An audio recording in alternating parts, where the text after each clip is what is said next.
Next gen learning centre में आपका स्वागत है। Welcome to YouTube channel next gen learning centre. आप लोगों को पता होगा next gen learning centre YouTube channel के माध्यम से फाउंडेशन बैच ऑनगोइंग है, यानी क्लास चल रही है। मॉडर्न हिस्ट्री और पॉलिटिक है। कृपया आप लोग ये दोनों क्लास अगर नहीं देख रहे हैं तो रिकॉर्डेड वीडियो यूट्यूब चैनल पर अपलोड किया गया है, उसका लाभ उठाएं। और नेक्स्ट बैच जो अपकमिंग है ये इकोनॉमिक्स के फाउंडेशन बैच होगी, जो कुछ ही दिन के बाद जैसे मॉडर्न हिस्ट्री कंप्लीट होती है तो ये इकोनॉमिक्स का बैच रन किया जाएगा।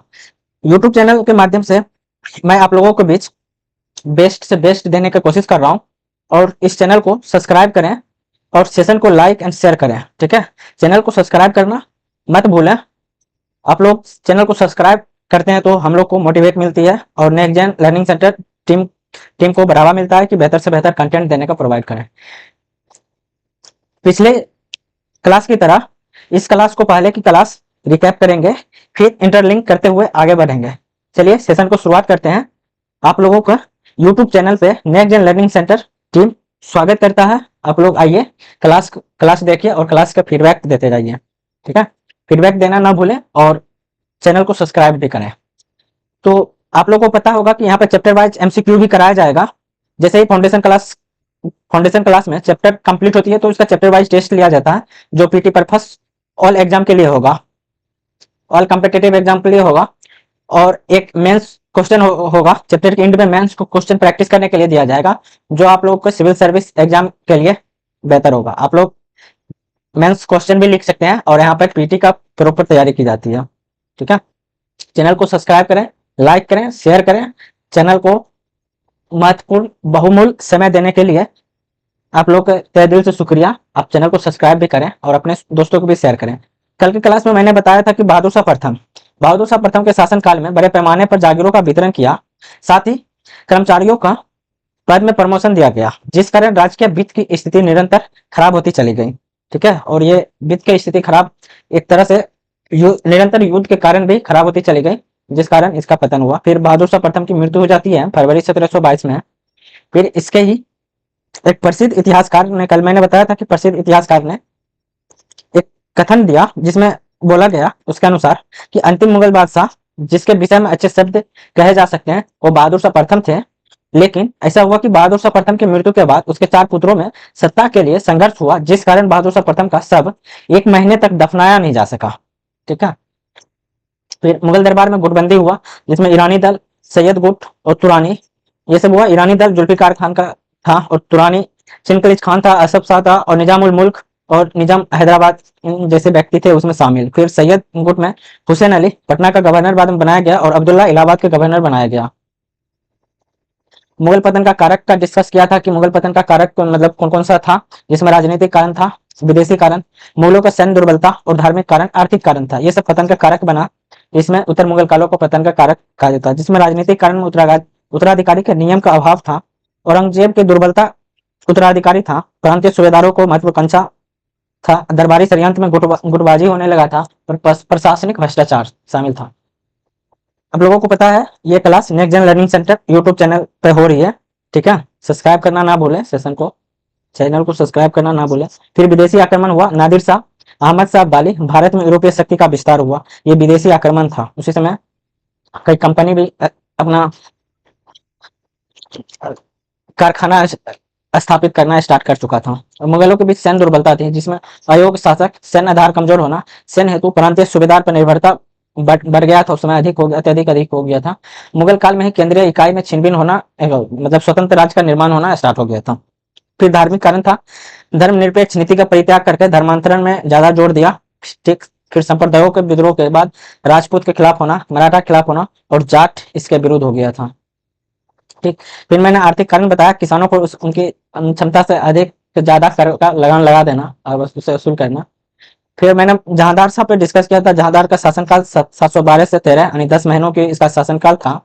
जहांदार शाह बहादुर शाह प्रथम के 4 पुत्रों में से एक थे, जिसमें जहांदार शाह, आजिमुल्लाह खान, रफी उस्मान और जहान शाह, ये 4 पुत्रों में से एक जहांदार शाह था जो मुगल साम्राज्य में सम्राट बना। जहांदार शाह का बहादुर शाह प्रथम का पुत्र था, जिसमें सत्ता के लिए संघर्ष हुआ और बहादुर शाह प्रथम 4 पुत्रों के बीच में ये शासक बना। ठीक है, जिसमें ईरानी दल के नेता जुल्फिकार खान की सहायता से जहांदार शाह शासक बनने में कामयाब हुआ। फिर जुल्फिकार खान को बाजिद बना दिया गया और घोषित किया। ठीक है, बाजिद बनाया फिर घोषित कर दिया बाजिद। फिर जहांदार शाह के समय में ही जजिया कर एवं तीर्थ यात्रा कर समाप्त कर दिया। और फिर मैंने बताया था कि बहादुर शाह के शासनकाल में जैसा अजीत शाह को आमेर और मारवाड़ वापस दे दिया, लेकिन सूबेदार नहीं दिया, वहीं पर जहांदार शाह ने मालवा का सूबेदार और सवाई मिराज की उपाधि दी।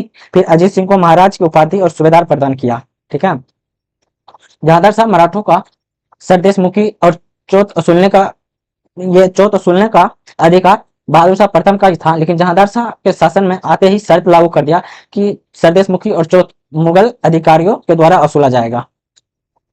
ठीक, जुल्फिकार खान ने जागीरों के वितरण पर प्रतिबंध लगाया, यानी जहांदार शाह के शासनकाल में जुल्फिकार खान, जिसे बाजिर बनाया, बाजिर ने जागीरों के वितरण पर प्रतिबंध लगाया। फिर इजारा व्यवस्था यानी नीलामी पद्धति के माध्यम से इजारा व्यवस्था की शुरुआत हुआ और राजस्व वसूली नीलामी पद्धति से कर दिया। ठीक, फिर मैंने बताया था कि काफी खान के अनुसार जहांदार शाह का कालभाट नृत्यक गायक तरंगकर्मी जैसे के लिए सुनहरा काल माना जाता है जहांदार शाह खान। फिर जहांदार शाह शासक बनने के 10 महीने ही होता है, इसके जगह पर दूसरा कोई आता है। मैंने उत्तर मुगल शासक के बहादुर शाह प्रथम के बारे में चर्चा कर दिया। फिर जहांदार शाह हो गया। अब आइए फर्रुखसियार की बात करते हैं।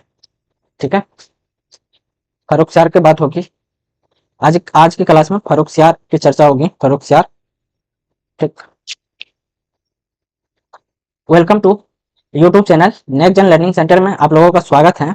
आप लोगों को एक बार फिर से मैं बता दूं कि यूट्यूब चैनल के माध्यम से फाउंडेशन बैच और पॉलिटी बैच जो रनिंग है, ऑनगोइंग है, इसका क्लास करते रहिए और सेशन को लाइक एंड शेयर करें। फिर चैनल को सब्सक्राइब भी करें।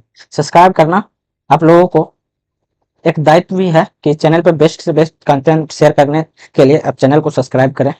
ठीक है, आप लोगों को पता होगा कि नेक्स्ट जन लर्निंग सेंटर ये नई टीचिंग मेथड के द्वारा आप लोगों को फ्री में बेहतर से बेहतर कंटेंट प्रोवाइड करने का जिम्मा उठाया है। कृपया चैनल को सब्सक्राइब करें, सब्सक्राइब करना ना भूलें।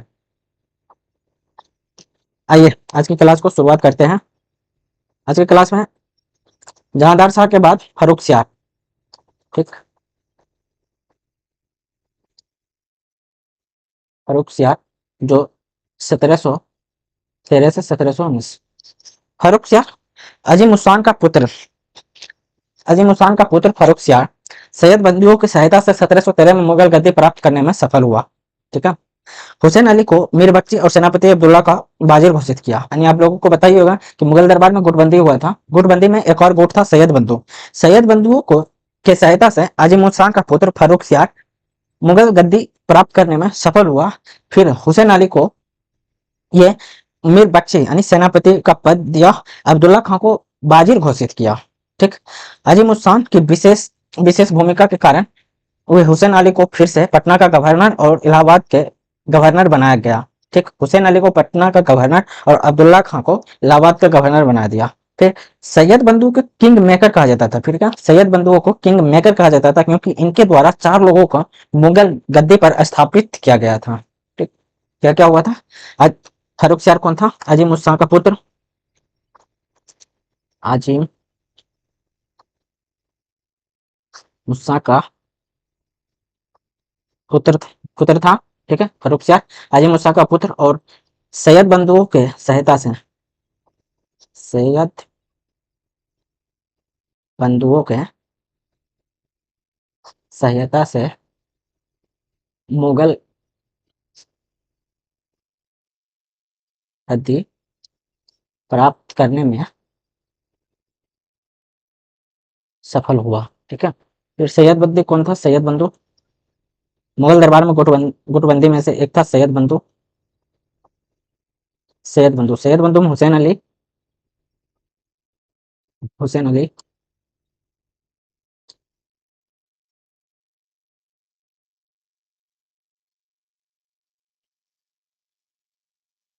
हुसैन अली और अब्दुल्ला खान। ठीक, इन दोनों की सहायता से अजीम उस्मान का पुत्र फर्रुखसियार मुगल गद्दी प्राप्त करने में सफल हुआ। फिर ये अब्दुल्ला अब्दुल्ला खान और हुसैन अली अजीम उस्मान की सहायता से, ठीक, कौन सा? अजीम मुस्तां के सहायता से हुसैन अली को पटना का गवर्नर और अब्दुल्ला खां को इलाहाबाद का गवर्नर बना दिया। ठीक है, हुसैन अली। फिर हुसैन अली को और अब्दुल्ला को मीर बख्शी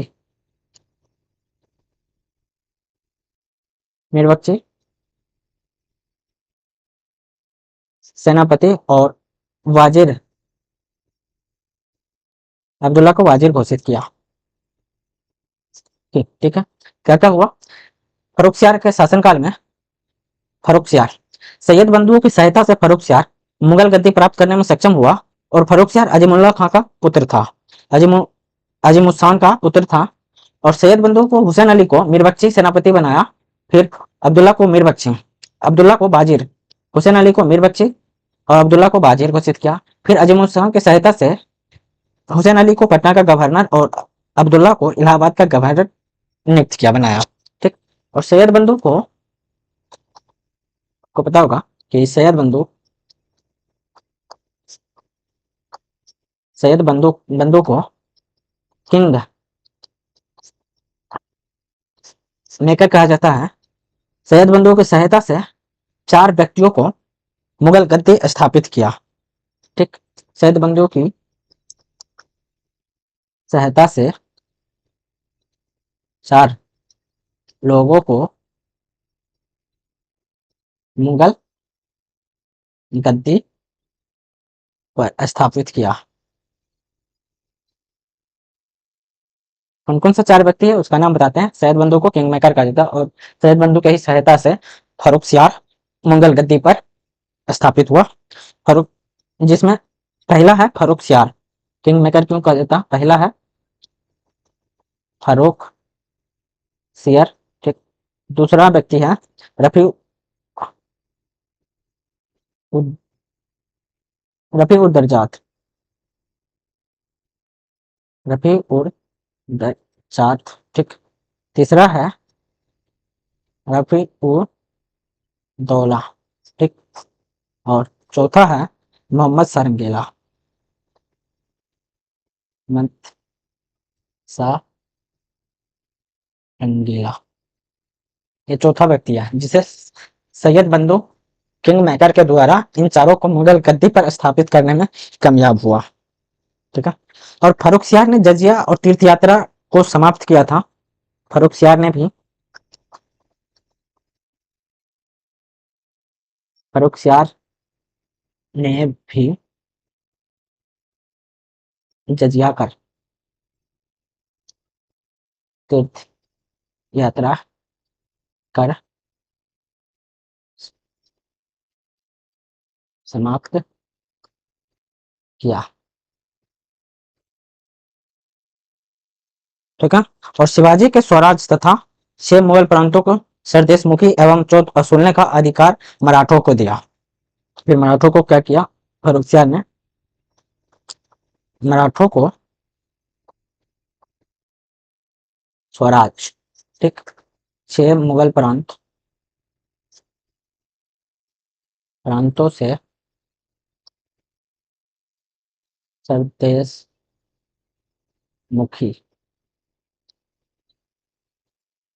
चौथ वसूलने का अधिकार दिया। ठीक है, इतना सब फर्रुखसियार ने किया था, आप लोग को पता ही होगा फर्रुखसियार। फिर फर्रुखसियार क्या किया, बदले में शाहू ने उसे 15 जब मराठों को स्वराज रूप से 6 मुगल प्रांतों से सरदेशमुखी चौथ वसूलने का अधिकार दिया, उसके बदले शाहू बदले शाहू ने क्या किया, 15,000 घोड़ सवारों को साथ समर्थन देने का वचन दिया।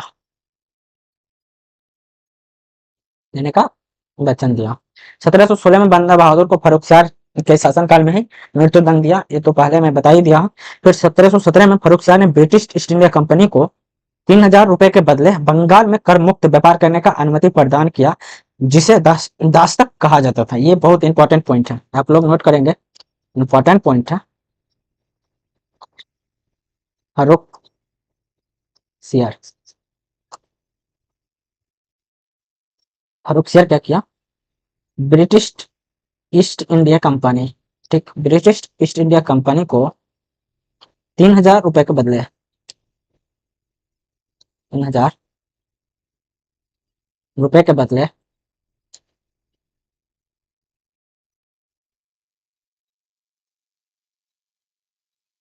रुपए के बदले बंगाल में कर मुक्त व्यापार करने का अनुमति प्रदान किया। बंगाल में कर मुक्त व्यापार करने का अनुमति दिया, जिसे दस्तक भी कहा जाता है। आप लोग ध्यान देंगे, ये वेरी इंपॉर्टेंट है, वेरी वेरी इंपॉर्टेंट है, आप लोग इसको नोट करेंगे।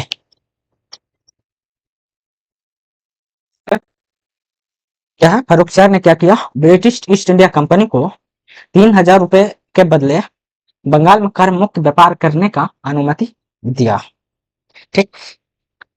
फिर क्या हुआ? फारूक सियर ने सैयद बंधुओं को मारना चाहता था, इसलिए सैयद बंधुओं ने मराठा पेशवा बालाजी विश्वनाथ के सेना की सहायता से 1719 में फारूक सियर की हत्या करवा दी। क्या किया फारूक सियर? फारूक सियर ने किया, सैयद बंधुओं को मारना चाह रहा था। सैयद बंधु कौन? किंग मैकर, यानी कौन? मुगल दरबार में गुटबंदियों ने सैयद बंधुओं को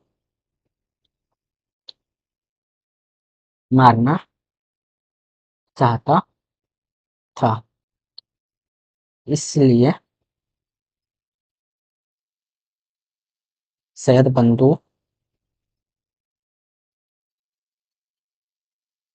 बंधुओं ने मराठा पेशवा मराठा प्रधानमंत्री का पद हुआ करता था, पेशवा। आगे इसे पढ़ेंगे। बालाजी विश्वनाथ के सेना की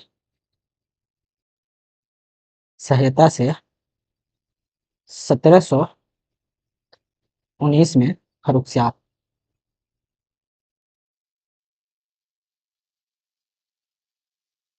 फारूक सियर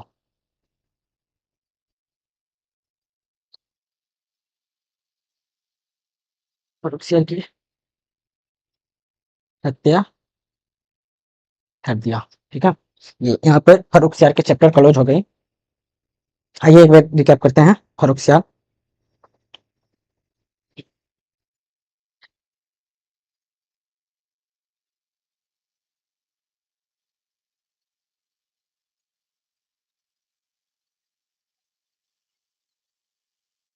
आप लोग को पता होगा कि क्लास यहाँ से स्टार्ट हुई फारूक सियर से। तो welcome to YouTube channel next gen learning centre में आप लोगों का स्वागत है। आप लोग चैनल को सब्सक्राइब करें, ये वेरी इंपॉर्टेंट है, सब्सक्राइब करनी, ठीक है। मैंने आज स्टार्ट किया फारूक सियर का शासनकाल 1713 से 1719। अजीम उस खान का पुत्र था। सैयद बंधुओं की सहायता से फारूक सियर मुगल गद्दी प्राप्त करने में सफल हुआ। फिर सैयद बंधुओं हुसैन अली और अब्दुल्ला, ये सैयद बंधुओं की थी। हुसैन अली को मीर बख्शी सेनापति बनाया, ठीक है। फिर अब्दुल्ला को बाजिल घोषित किया, और हुसैन अली को मीर बख्शी, ठीक है। अजीम उस शाह का पुत्र था फारूक सियर। फिर अजीम उस शाह की सहायता से हुसैन अली को पटना का गवर्नर और अब्दुल्ला को इलाहाबाद का गवर्नर बनाया गया। सैयद बंधुओं को किंग मेकर कहा जाता था। सैयद बंधुओं में दो व्यक्ति हुआ करता था, हुसैन अली और अब्दुल्ला, ठीक है। और हुसैन अली अब्दुल्ला के सहायता से 4 लोगों को मुगल गद्दी पर स्थापित किया गया और सफल भी हुआ। पहला था फारूक सियर, रफीउल दर्जात, रफीउल दौला और मोहम्मद रंगीला। इन चारों को किंग मेकर सैयद बंधुओं ने मुगल गद्दी पर स्थापित किया। फारूक सियर ने जजिया कर समाप्त किया तथा तीर्थ यात्रा कर भी समाप्त किया और मराठे को स्वराज के रूप में 6 मुगल प्रांतों से सरदेशमुखी एवं चौथ वसूलने का अधिकार दिया। शाहू ने इसके बदले चौथ और मुगल प्रांतों पर वसूल कर रहा था चौथ और सरदेशमुखी, उसके बदले 15,000 घुड़सवारों को साथ समर्थन देने का वचन किया। फिर फर्रुखसियार ने ईस्ट इंडिया कंपनी को 3,000 रुपए के बदले बंगाल में कर मुक्त व्यापार करने का अनुमति दिया, जिसे दस्तक भी कहा जाता है। तो फर्रुखसियार ने सैयद बंधुओं को मारना चाह रहा था। ठीक, फर्रुखसियार ने सैयद बंधुओं को मारना चाह रहा था, इसलिए सैयद बंधुओं ने मराठा पेशवा बालाजी विश्वनाथ के सेना की सहायता से 1719 में फर्रुखसियार की हत्या कर दी और फर्रुखसियार की हत्या कर दी। उसके बाद आता है कौन? रफी उर दरजात। कौन आता है? रफी उर दरजात। ठीक, रफी उर दरजात इसके समय मराठे के साथ हुए समझौते के सहायता से, ठीक है, ये अधिक शराब पीने के कारण इनकी मृत्यु हो गई। ठीक, रफी उर दरजात के समय औरंगजेब के पुत्र अकबर के बेटे निकुसियार ने विद्रोह कर दिया और स्वयं को बादशाह घोषित करते हुए आगरा के किले पर कब्जा कर लिया। इसके समय दो घटना हुई। रफी उर दरजात के समय दो घटना, पहला था इसकी समय, नोट करते जाएंगे साथ साथ में, मराठों के साथ समझौता को सहनता दिया क्या, और फिर क्या हुआ?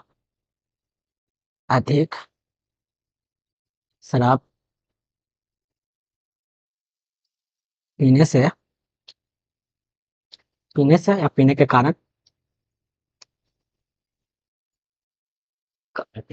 इनकी मृत्यु हो गई।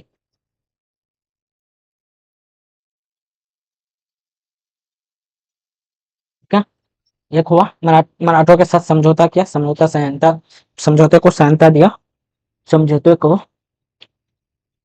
को सहनता दिया और अधिक शराब पीने के कारण इनकी मृत्यु हो गई। फिर एक और कम हुआ कि अकबर द्वितीय, औरंगजेब के पुत्र अकबर, यानी रफी उर दरजात के शासनकाल में औरंगजेब के पुत्र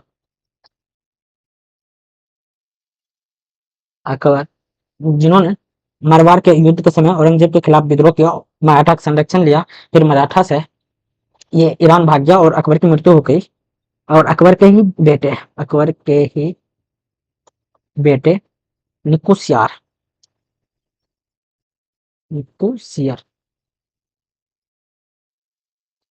शेर ने विद्रोह किया और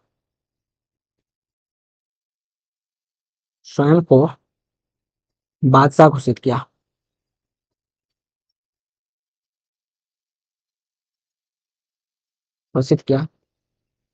फिर आगरा के किले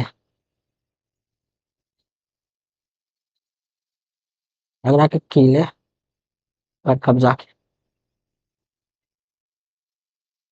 कर लिया। ठीक, फर्रुखसियार के समय में ही मराठों के समझौते को सहनता दिया। ठीक है, और अधिक शराब पीने के कारण इसकी मृत्यु हो गई। औरंगजेब के पुत्र अकबर के बेटे निकुसियार ने विद्रोह किया रफी उर दरजात के खिलाफ और स्वयं को बादशाह घोषित किया। फिर आगरा के किले पर कब्जा कर लिया। ठीक है, यह हुआ रफी उर दरजात। फिर आता है रफी उद्दौला। फिर गद्दी पर विराजमान होता है रफी उद्दौला। रफी उस्मान का पुत्र था। रफी उद्दौला किसका पुत्र था? रफी उस्मान का पुत्र था। और इन्होंने नशा करता था, स्वयं को शाहजहां द्वितीय घोषित किया और रफी उद्दौला को पेस्टिस की बीमारी हुई और उसकी मृत्यु हो गई। रफी उद्दौला की मृत्यु के बाद मरवाड़ और जोधपुर के शासक अजीत सिंह, जिन्होंने अपनी पुत्री का विवाह फर्रुखसियार से किया था, उस विधवा पुत्री को इंद्र कुमार को मुगल हरम से उस पुत्री विधवा पुत्री इंद्र कुमार को मुगल हरम से वापस ले गए और पुनः हिंदू धर्म स्वीकार करवाया। इसको जिसे मुगल हरम में कैद करके रखा हुआ था।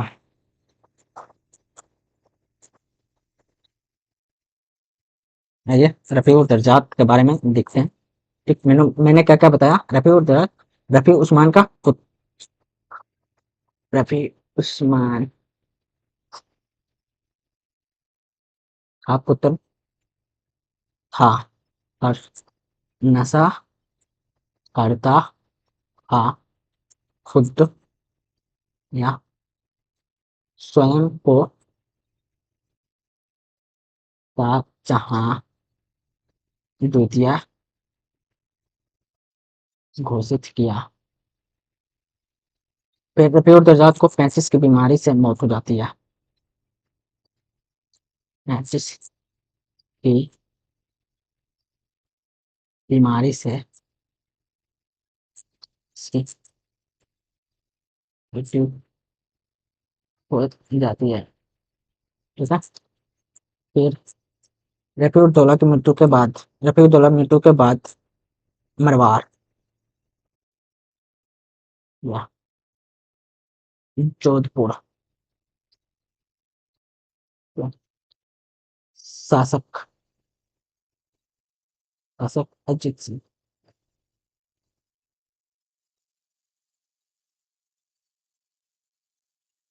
की विवाह पुत्री की विवाह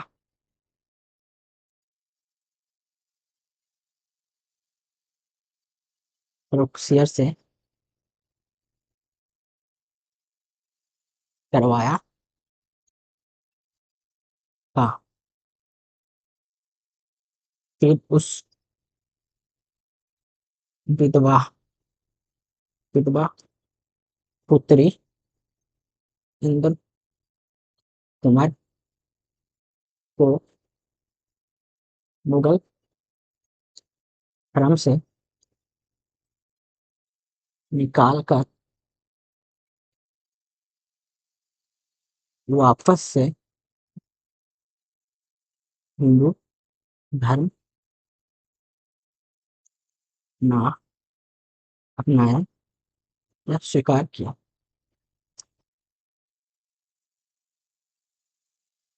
मैंने क्या क्या बताया। रफी उद्दौला रफी उस्मान का पुत्र था और नशा करता था, स्वयं को बादशाह घोषित किया। फिर पेचिस की बीमारी से इसकी मृत्यु हो जाती है।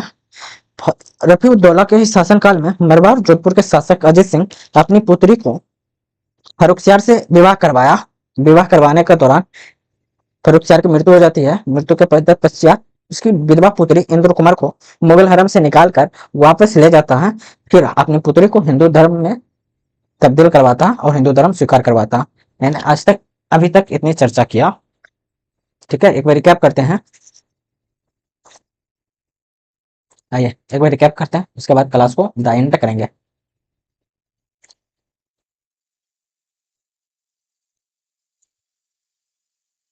आज मैंने पहले की क्लास में बहादुर शाह प्रथम और जहांदार शाह की चर्चा हुई थी। फिर आज फर्रुखसियार, रफीउल दर्जात और रफीउद्दौला, ये तीनों की आज की क्लास में डिस्कस हुआ है। आप लोग इस क्लास को देखेंगे। Welcome to YouTube channel next learning centre में आप लोगों का स्वागत है। आप लोग इस क्लास को लाभ उठाएं। इससे पहले ऐसा कभी नहीं पढ़ा होगा, यह नेक्स्ट जन लर्निंग सेंटर दावा करता है। और चैनल को सब्सक्राइब करें। अपकमिंग बैच इकोनॉमिक्स जल्दी शुरू की जाएगी। ठीक, आज का डिस्कस फर्रुखसियार के शासनकाल 1713 से 1719 था। अजीमुल शाह का पुत्र था। सैयद बंधुओं की सहायता से मुगल गद्दी प्राप्त किया। सैयद बंधु हुसैन अली को मीर बख्शी और अब्दुल्ला वाजिर घोषित किया। फिर अजीमुल शाह की सहायता से हुसैन अली को पटना का गवर्नर, अब्दुल्ला को इलाहाबाद का गवर्नर बनाया। फिर सैयद बंधुओं को किंग मेकर कहा जाता था।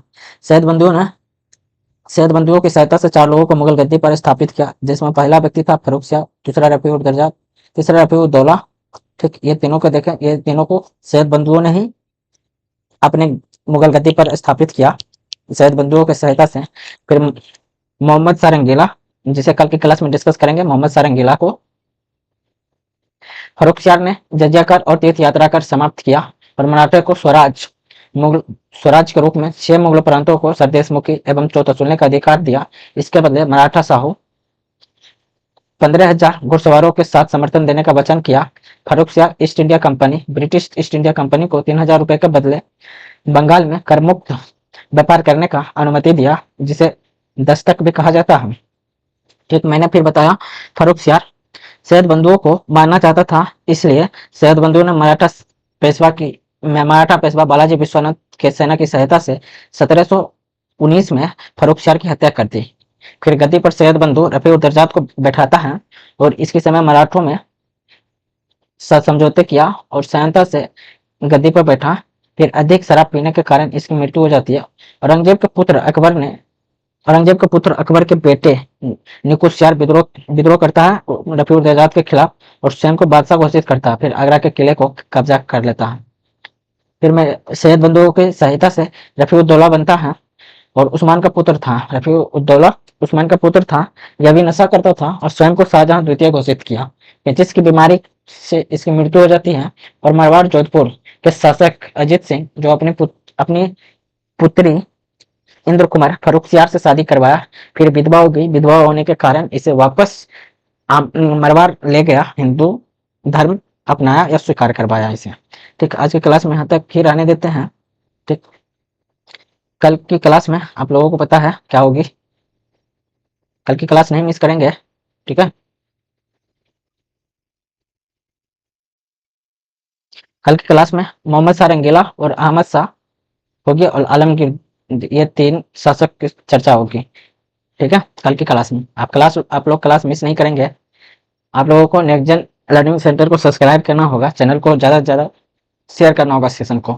आप लोगों को बहुत बहुत धन्यवाद। आप लोगों ने बहुमूल्य समय दिया, पेशेंस रख के सुना और नोट करते गए। इसके लिए नेक्स्ट जन लर्निंग सेंटर आप लोगों का स्वागत करता है और बहुत बहुत धन्यवाद। बेहतर से बेहतर कंटेंट देने की कोशिश करूंगा।